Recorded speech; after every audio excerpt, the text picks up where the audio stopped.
صل على سيدنا ومولانا محمد وعلى بسم اللہ الرحمن الرحیم۔ السلام علیکم ناظرین و سامعین کرام۔ پروگرام یاد الہی دیکھنے کے لیے، یاد الہی کے سابقہ تمام پروگرامز دیکھنے کے لیے، بالخصوص وظائف دیکھنے، سننے، جاننے اور پڑھنے کے لیے آپ ہمارے یوٹیوب چینل یاد الہی یعنی YAADSPEILAHI یوٹیوب چینل یاد الہی کو سبسکرائب بھی کیجئے، لائک بھی کیجئے، کمنٹس بھی کیجئے، تاکہ یاد الہی کے مختلف پروگرامز اور وظائف سے آپ مکمل رہنمائی حاصل کر سکیں۔ جی ناظرین و سامعین، پروگرام یاد الہی میں روزانہ عظیم ہستیوں کے تذکار پاک ہوتے ہیں، اور اس کے ساتھ ساتھ کچھ ایسے موضوعات پر گفتگو ہوتی ہے جن سے آپ کو رہنمائی حاصل ہوتی ہے۔ آج بہت ہی خوبصورت موضوع، اور حقیقت تو یہ ہے کہ آج بھی اسلامی معاشرے کی یہ ضرورت ہے،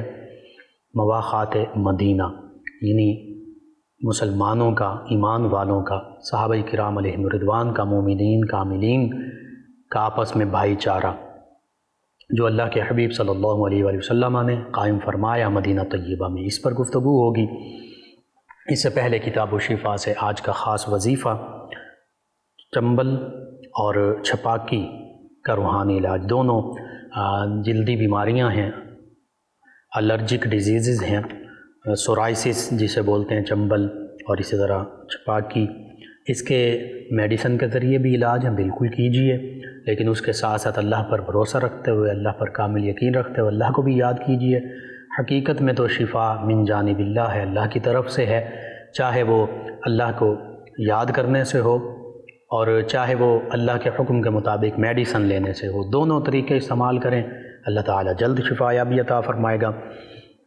سورائسس میں عام طور پر وہ جو دانے بنتے ہیں تو وہ زخم سے بن جاتے ہیں، اسی طرح دیگر الرجک ڈیزیزز میں بھی بعض کا یہ معاملہ ہو جاتا ہے، تو بس چنبل یعنی سورائسس اور چھپاکی اس کا روحانی علاج وہ یوں ہے کہ ان الرجک دانوں یا زخم کے چاروں اطراف بسم اللہ الرحمن الرحیم لکھ کر ان زخموں کو گھیر لیں، یعنی زخموں کے چاروں طرف لمبا سا بسم اللہ الرحمن الرحیم لکھے، انگلی کے ساتھ لکھیں گے، اور درمیان میں سورۃ البقرہ کی آیت مبارکہ 266 کا یہ حصہ فیہ نار فاحترقت، فیہ نار فاحترقت یہ لکھیں۔ انشاءاللہ ہر قسم کی دھدر، چنبل، چھپاکی، جلد کی الرجی یہ بھی ٹھیک ہوگی، حتیٰ کہ نشانات سے بھی شفا ملے گی انشاءاللہ العزیز۔ دوبارہ سماعت کر لیجئے، چنبل اور چھپاکی کا روحانی علاج، زخم کے چاروں اطراف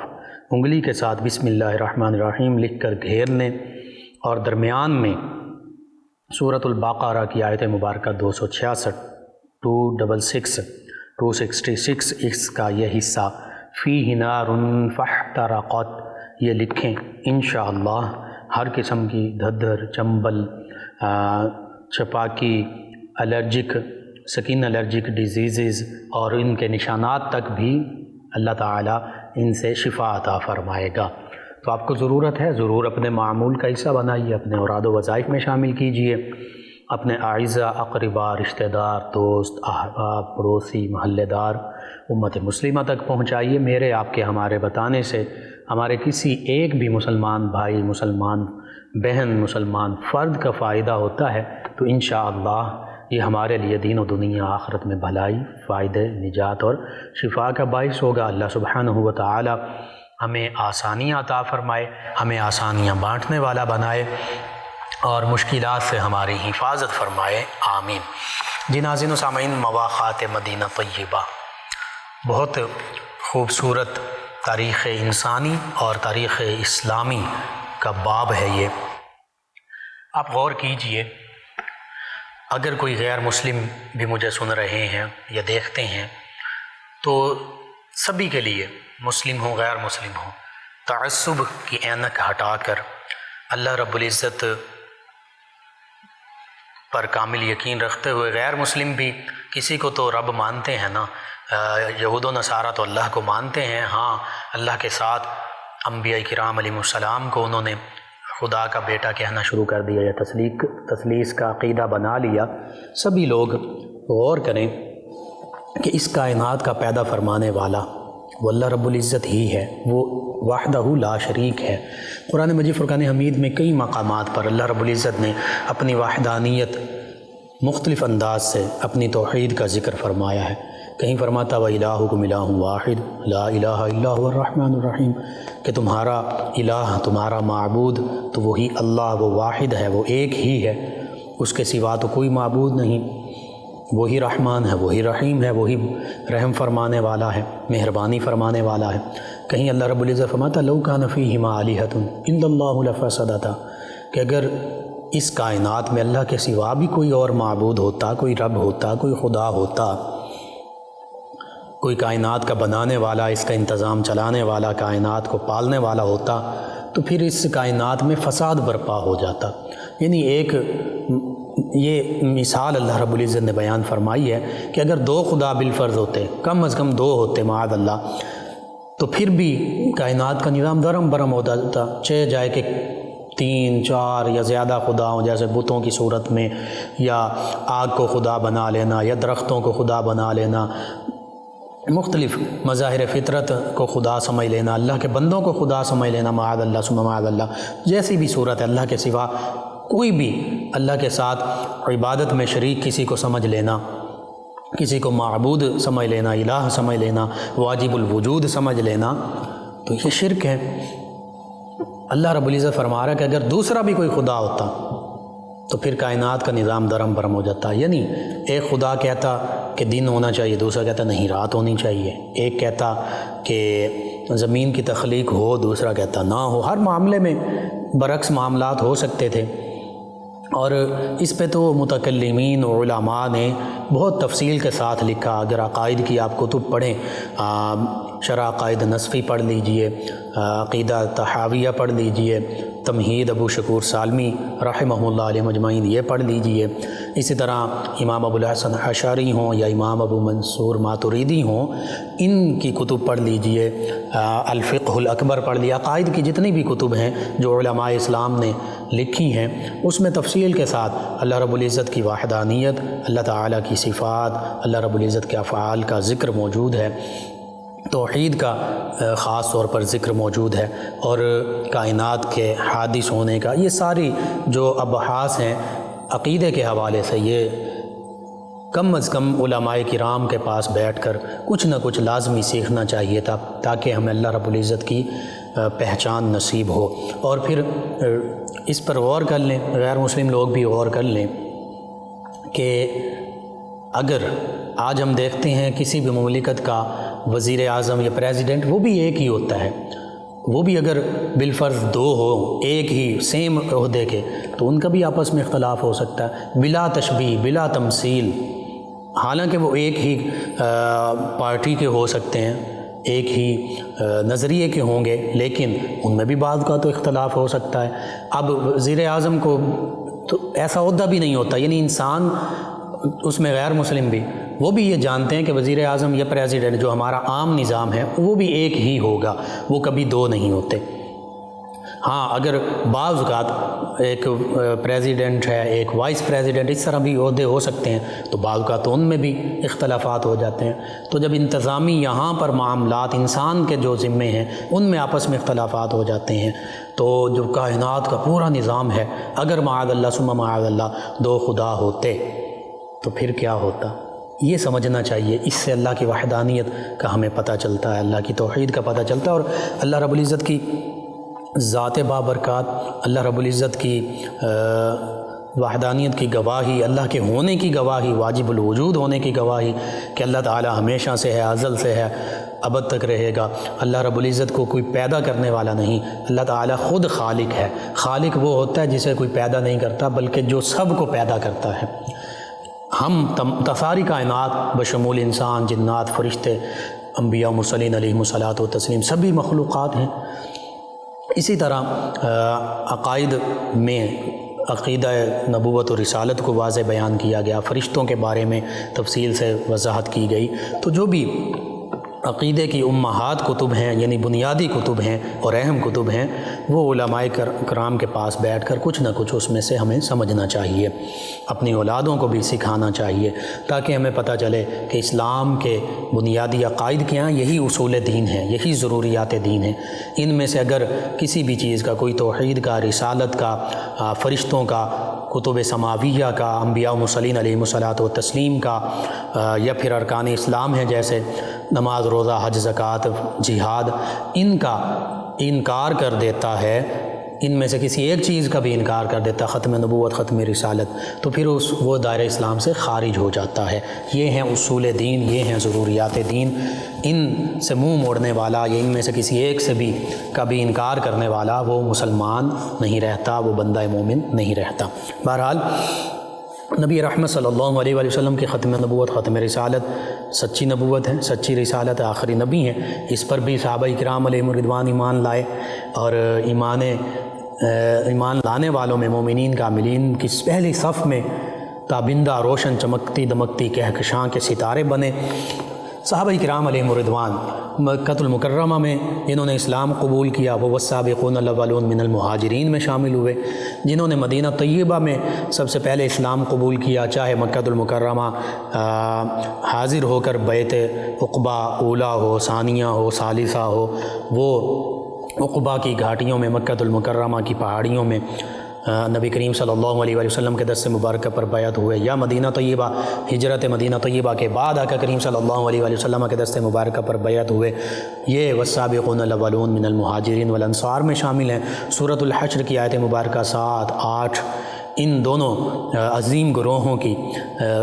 عظمت، رفعت اور شان کا ذکر کرتی ہے۔ اس کا مختصر خلاصہ میں عرض کر دیتا ہوں۔ اللہ فرماتا ہے کہ جو اللہ رب العزت کی طرف سے مال غنیمت اور اللہ کی طرف سے جو بھی نعمتیں ہیں مال و دولت کی صورت میں، یہ تو ان فقراء مہاجرین کے لیے بھی ہیں جنہوں نے اللہ کے راستے میں اپنے گھر بار چھوڑے، اللہ کے راستے میں جہاد بھی کیا، سب کچھ اللہ کے راستے میں قربان کر دیا، اور فرمایا کہ دوسری طرف یہ مہاجرین صحابہ کرام، دوسری طرف فرمایا کہ انصار صحابہ کرام تو وہ ہیں وَيُؤْثِرُونَ عَلَىٰ أَنفُسِهِمْ وَلَوْ كَانَ بِهِمْ خَصَاصَةٌ، کہ جو خود اگرچہ وہ خود کسی چیز کے ضرورت مند ہوتے ہیں، ان کی اپنی ضروریات ہیں، لیکن اپنی ضروریات کے باوجود وہ ایثار کرتے ہیں، یعنی اپنی ضرورتوں کو قربان کر دیتے ہیں اپنے مہاجر بھائیوں پر، اور اپنی ضرورت کی چیزیں اپنے مہاجر بھائیوں کو دے دیتے ہیں، ہبہ کر دیتے ہیں، ہدیہ کر دیتے ہیں، تحفتاً انہیں پیش کر دیتے ہیں۔ اور پھر اس سے اگلی آیت مبارکہ میں اللہ رب العزت بعد میں آنے والے صحابہ کرام علیہم الرضوان کی شان بیان فرماتا ہے، حتیٰ کہ قیامت تک آنے والے ایمان والوں کی، مومنین کی شان بیان فرماتا ہے کہ مومنین کاملین وہ ہیں، یعنی انصار اور مہاجر، والسابقون الاولون من المہاجرین، سابقون انصار اور مہاجر صحابہ کرام کے بعد فرمایا تیسرا گروہ وہ صحابہ کرام کا ہے جو انہوں نے بعد میں ایمان لائے، چاہے فتح مکہ سے پہلے یا فتح مکہ سے بعد، اور پھر قیامت تک ایمان لانے والے ہم جیسے گناہ گاروں کو بھی اللہ رب العزت نے اس فرمان میں شامل کر لی، اور ہم بھی شامل ہو سکتے ہیں اگر ہم اس عمل جو اس آیت مبارکہ میں 9ویں غالباً آیت مبارکہ سورہ حشر کی، اس میں والذین جاءوا من بعدهم یقولون ربنا اغفر لنا ولاخواننا الذین سبقونا بالایمان ولا تجعل فی قلوبنا غلا للذین آمنوا ربنا انک رؤوف رحیم، فرمایا کہ جو بعد میں آنے والے ہیں صحابہ کرام بھی، تابعین اعظام بھی، تبع تابعین اعظام بھی، قیامت تک آنے والے ایمان والے، وہ یوں اللہ کی بارگاہ میں عرض کرتے ہیں، اللہ جو ہمارے بھائی ہم سے پہلے ایمان کے ساتھ سبقت اختیار کر گئے، اس دنیا سے چلے گئے، تیری بارگاہ میں حاضر ہو گئے، یعنی تمام کے تمام صحابہ کرام علیہم الرضوان، تو ان کی کامل بخشش و مغفرت فرما، درجات بلند فرما، اور ہمارے دلوں میں ان کے لیے کسی قسم کا کوئی بغض نہ رکھ، ولا تجعل فی قلوبنا غلا للذین آمنوا، یہ کیونکہ سبھی ایمان والے ہیں، کامل ایمان والے ہیں تمام صحابہ کرام علیہم الرضوان، اور اولین ایمان لانے والے ہیں، یا ایھا الذین آمنوا کہ پیارے محبت بھرے خطاب کے مخاطب یہی صحابہ کرام علیہم الرضوان ہیں، تو ہم اور دیگر صحابہ کرام، تابعین اعظام، تمام امت مسلمہ، تمام مومنین کاملین جن کے دلوں میں ذرہ بھر بھی ایمان ہے، اللہ فرماتا وہ تو یہی دعائیں کرتے ہیں کہ اللہ تمام صحابہ کرام علیہم الرضوان ان پر جیسے تو نے فرمایا کہ تو ان سے راضی ہے، ان کی مغفرت کے تو نے وعدے فرمائے، وعد اللہ الذین آمنوا وعملوا الصالحات منہم مغفرۃ واجرا عظیما، ہم بھی یہی دعائیں مانگتے ہیں کہ ان کی مغفرت فرما، درجات بلند فرما اور انہیں اجر عظیم عطا فرما۔ اور پھر اللہ رب العزت فرماتا ہے کہ یوں بھی دعا مانگو کہ اللہ ہمارے دلوں میں ان صحابہ کرام علیہم الرضوان، اہل بیت کرام علیہم الرضوان، ان ہستیوں کے بارے میں کسی قسم کا کوئی حسد، کوئی بغض، کوئی کینہ، کوئی نفرت یہ پیدا نہ فرما، بلکہ ہمارے دلوں میں ان ہستیوں کی محبت ہو، ادب ہو، احترام ہو۔ تو یہ صحابہ کرام علیہم الرضوان ہیں جو پہلے صحابہ کرام علیہم الرضوان کے لیے دعائیں مانگتے ہیں، اور یہ امت مسلمہ کے مومنین ہیں جو تمام صحابہ کرام علیہم الرضوان کے لیے دعائیں مانگتے ہیں، ان کے مجاہدات ہیں، اسلام کی خاطر ان کی جو قربانیاں ہیں ان کو مد نظر رکھتے ہوئے۔ اور حقیقت یہ ہے تمام صحابہ کرام علیہم الرضوان کلہم عدول، تمام کے تمام نیک ہیں، صالح ہیں، ایمان کامل والے ہیں، تمام کے تمام سچے ہیں، عادل ہیں، صادق ہیں، امین ہیں، تمام صفات جو خوبصورت صفات ہوتی ہیں جنہیں خصائل حمیدہ کہتے ہیں، وہ نبی رحمت صلی اللہ علیہ وآلہ وسلم سے تمام کے تمام صحابہ کرام علیہم الرضوان نے پائی ہیں۔ معاذ اللہ ثم معاذ اللہ، صحابہ کرام علیہم الرضوان کی طرف انگلی اٹھانا یہ نبی کریم صلی اللہ علیہ وآلہ وسلم کی طرف انگلی اٹھانا ہے، اور نبی کریم صلی اللہ علیہ وآلہ وسلم کی طرف انگلی اٹھانا یہ اللہ رب العزت کی طرف انگلی اٹھانا، یعنی اگر معاذ اللہ ثم معاذ اللہ میں، آپ، ہم میں سے کوئی یا غیر مسلمین جیسے صحابہ کرام علیہم الرضوان پر مستشرقین انگلیاں اٹھاتے ہیں ان کی طرف اور اپنے خبث باطن کا اظہار کرتے ہیں، تو اس کا معنی یہ ہوتا ہے آج اگر کسی پیر صاحب، کسی استاد، کسی عالم، کسی بھی گروہ کے ماننے والے لوگوں پر کوئی تنقید کرے تو وہ یہ کہتے ہیں کہ یہ ان لوگوں پر تنقید نہیں ہو رہی، یہ اس کے پیر پر، اس کے مرشد پر، اس کے استاد پر، ان کے رہنما، رہبر جو پیشوا ہیں ان پر تنقید ہو رہی ہے۔ آج اگر یہ معاملہ ہے اور وہ پیر و مرشد، وہ عالم، وہ استاد،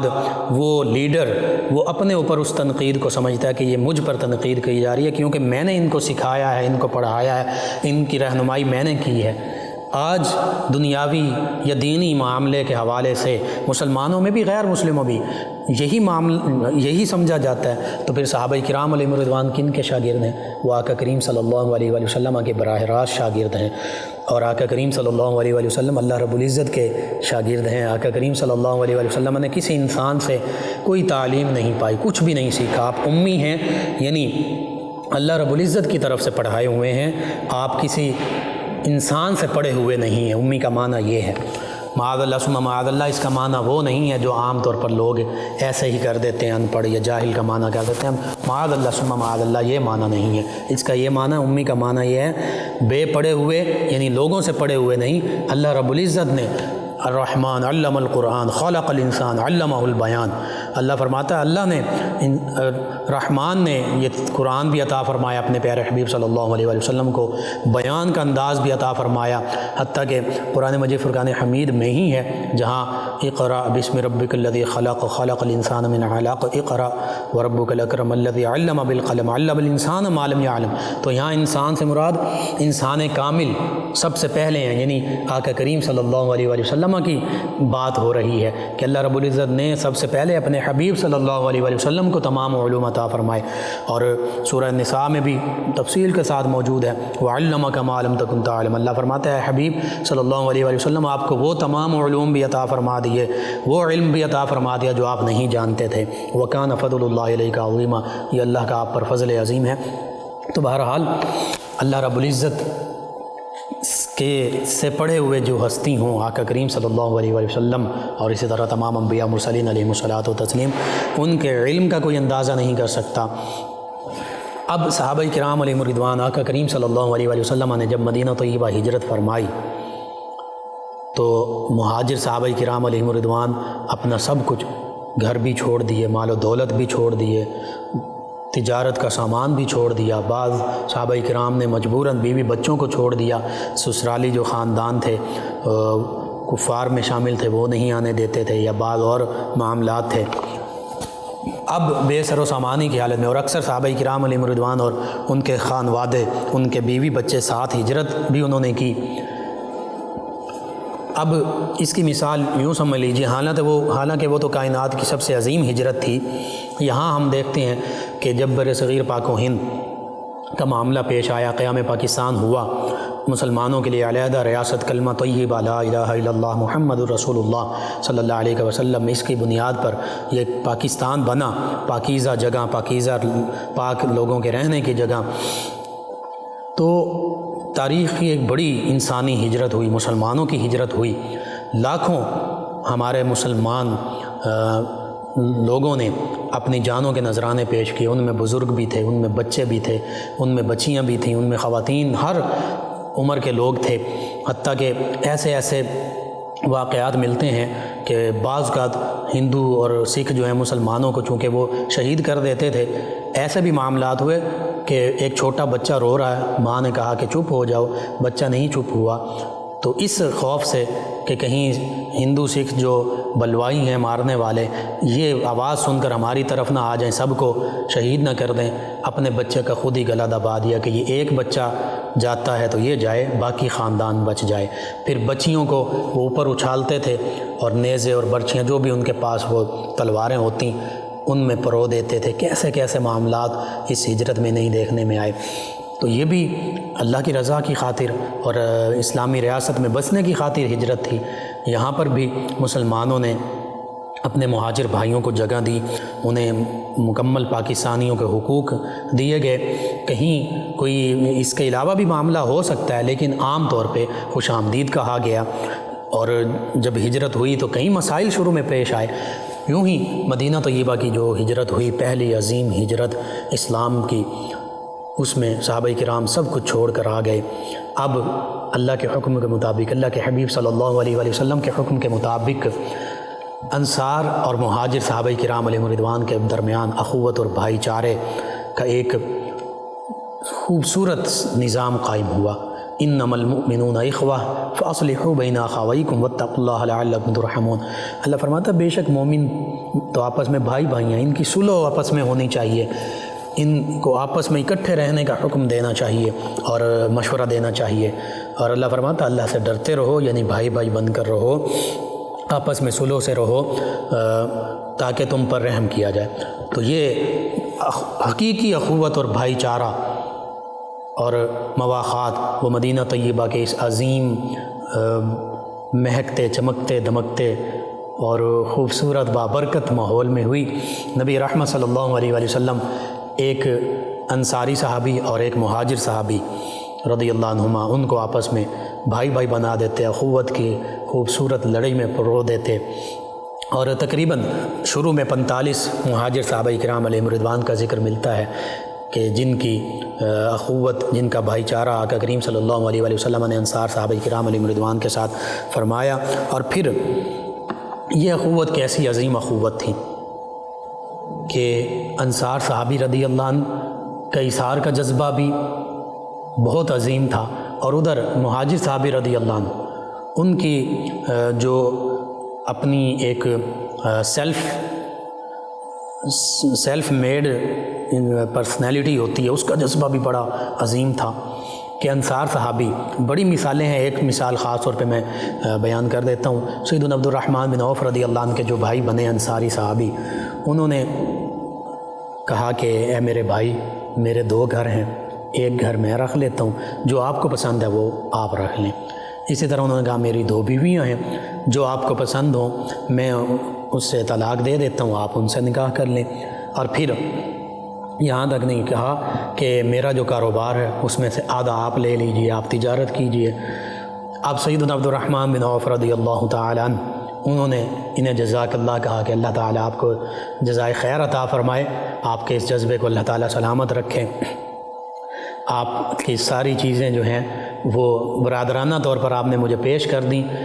اللہ اس کی جزا عطا فرمائے، مجھے کسی چیز کی ضرورت نہیں ہے، بس آپ مجھے بازار کا راستہ دکھا دیجئے، میں خود ہی چھوٹے سے پیمانے سے تجارت شروع کروں گا۔ اور روایات میں موجود ہے کہ تھوڑا سا گھی خریدا سیدنا عبد الرحمن بن عوف رضی اللہ عنہ نے، چند 1 کلو،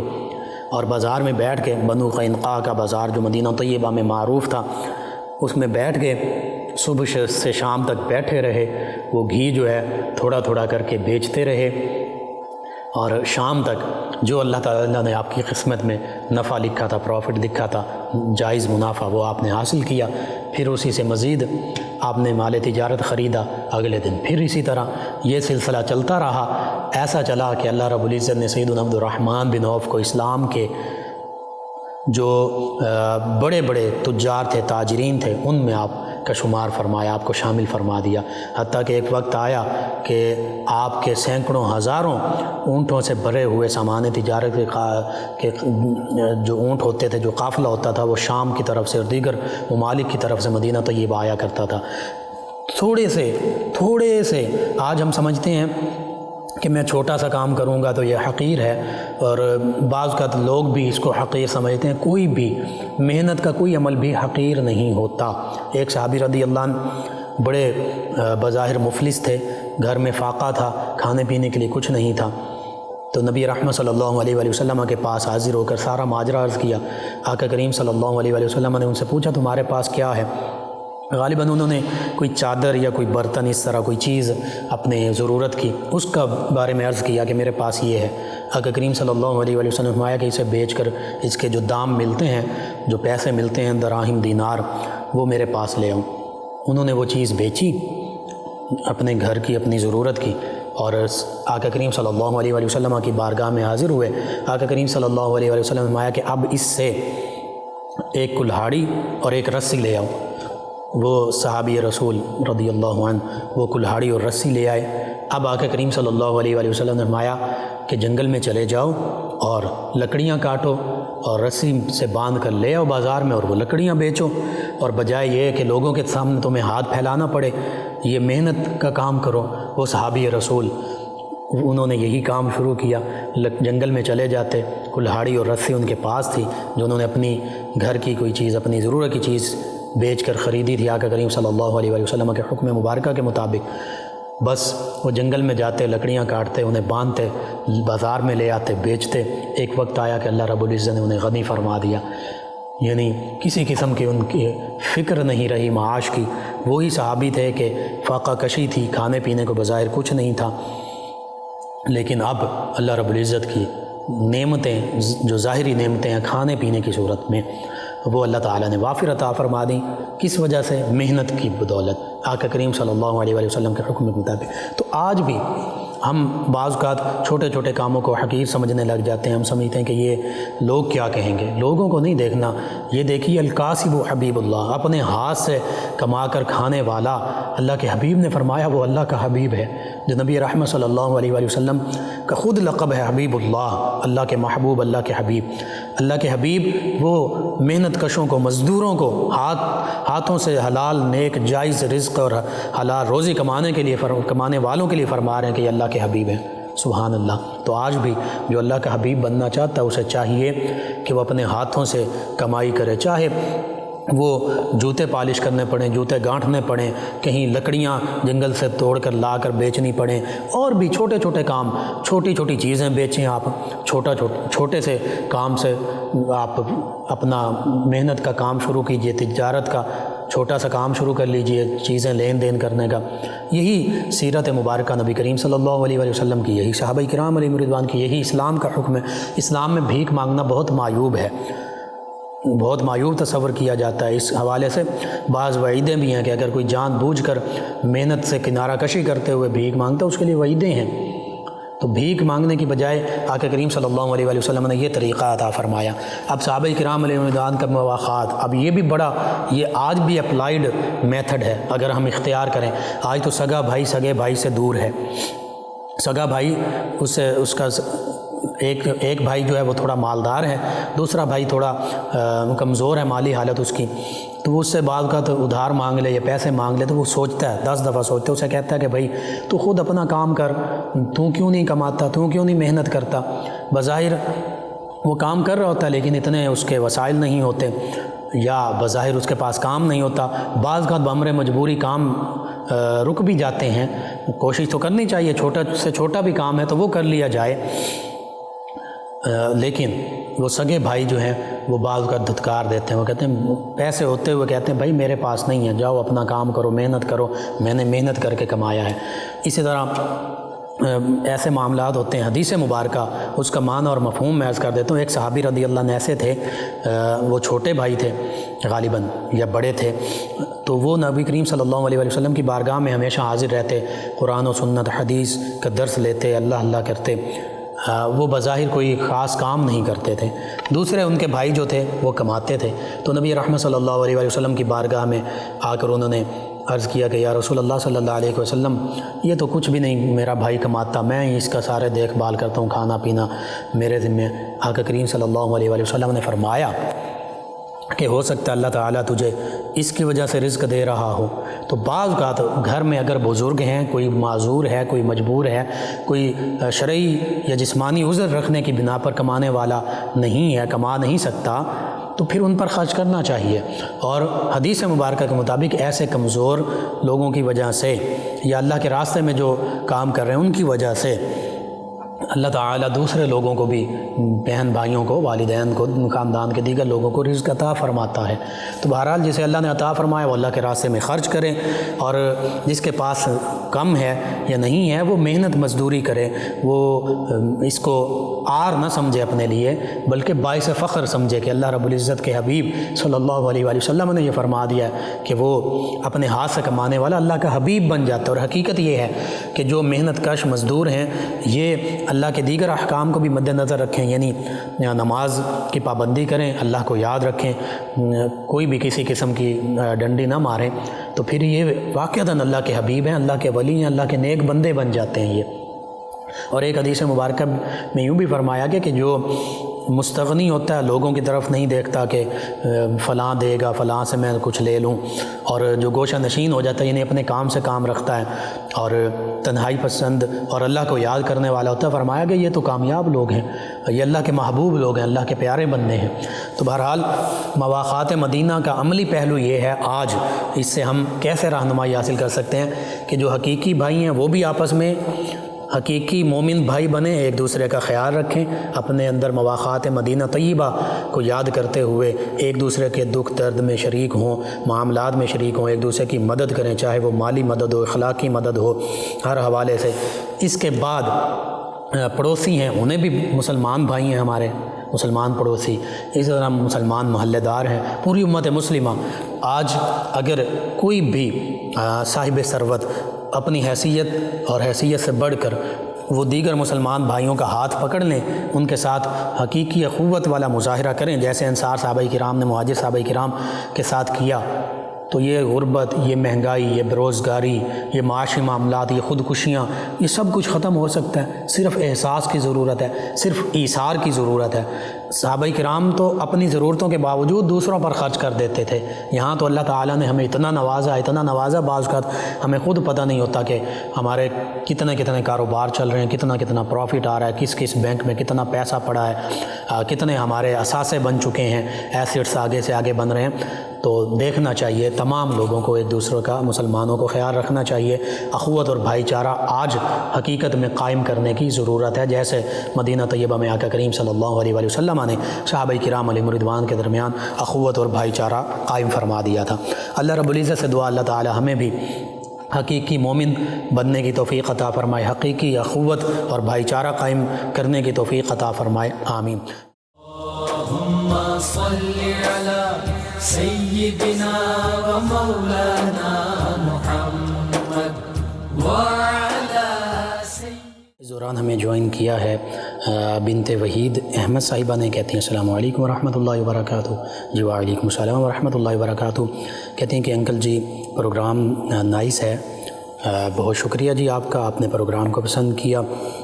فوزیہ راجپوت صاحبہ انہوں نے ہمیں جوائن کیا، دوگر برادران ہیں ہمیشہ کی طرح یہ ہمارے ساتھ شامل ہوتے ہیں، اور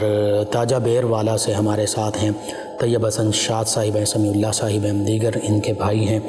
آپ کا شکریہ، آپ پروگرام میں شامل ہوتے ہیں۔ ناظرین و سامعین، ان کے علاوہ ہمیں جوائن کیا ایک اور ہمارے لسنر ہیں، انہوں نے نام نہیں لکھا، انہوں نے سلام کہا جی وعلیکم السلام، نام لکھ دیا کریں لازمی۔ ان کے علاوہ ایک لسنر ہیں، یہ کہتے ہیں السلام علیکم بھائی کیا حال ہے؟ جی وعلیکم السلام الحمدللہ۔ انہوں نے کہا کہ مائی نیم از سمن راجپوت فرام فیصل آباد، اور کہتے ہیں کہ بھائی مجھے معدے کا مسئلہ ہے، صحت نہیں ہوتی، کھایا پیا لگتا نہیں، دوائیاں کھا کھا کے تنگ آ گئی ہوں، پلیز کوئی اچھا سا حل بتا دیں اس مسئلے کا۔ چلیں جی میں عرض کرتا ہوں اس حوالے سے۔ ایک تو یہ ہے کہ آپ جس بھی طریقہ علاج سے میڈیسن لے رہے ہیں آپ طریقہ علاج بدل لیجئے۔ بالفرض آپ اگر ایلوپیتھک میڈیسن لے رہی ہیں تو آپ ہومیوپیتھک علاج کروا لیجئے، یا جو طب نبوی سے ہے علاج، دیسی علاج وہ کروا لیجئے۔ طریقہ علاج بدل سکتے ہیں، ایک تو یہ۔ دوسرا، معدے کے جتنے بھی مسائل ہوتے ہیں ان میں اکثر بد پرہیزی کا معاملہ ہوتا ہے، بالخصوص زیادہ چکنائی والی چیزیں کھانا، زیادہ میٹھی چیزیں، زیادہ میدے والی چیزیں، اس طرح کی چیزیں جو مرچ مسالے والی چیزیں، فاسٹ فوڈ، یہ 4-5 قسم کی چیزیں جو ہے نا جب ہم زیادہ کھاتے ہیں اپنے معمول میں شامل کر لیتے ہیں تو پھر معدہ جو ہے خراب ہو جاتا ہے۔ تو سبزیاں استعمال کرنی چاہیے، سلاد استعمال کرنی چاہیے، فروٹس استعمال کرنے چاہیے، اللہ کی بنائی ہوئی جو چیزیں ہیں فطری وہ استعمال کرنی چاہیے۔ دوسرا وظیفہ یہ ہے کہ آپ یا عظیم یہ 7 مرتبہ پڑھ کر دم کیا کریں، پانی پر بھی ویسا بھی دم کر سکتے ہیں، اور کھانا کھانے سے پہلے سورۃ القریش اس کو کم از کم 3 مرتبہ پڑھ لیا کریں، پھر کھانا کھائیں، اللہ تعالیٰ بہتری فرمائے گا۔ ناظرین سامعین، ان کے علاوہ ہمیں جوائن کیا ایک اور لسنر ہیں، انہوں نے پروگرام کو پسند کیا، نام انہوں نے بھی نہیں لکھا، آپ نام لکھ دیا کریں۔ آپ تمام ویورز کا، لسنرز کا شکریہ، آپ ہمیں جوائن کرتے ہیں، پروگرام یاد الہی میں شامل ہوتے ہیں، اپنے فیڈ بیک سے ہمیں آگاہ کرتے ہیں۔ ناظرین و سامعین، پروگرام یاد الہی کا وقت ختم ہوا چاہتا ہے، انشاءاللہ کل صبح دوبارہ آپ سے ملاقات ہوگی پروگرام یاد الہی میں۔ اپنے میزبان محمد لقمان رضا اور ہماری ٹیم کو اجازت دیجیے، اللہ نگہبان۔ اللہم صل علی سیدنا و مولانا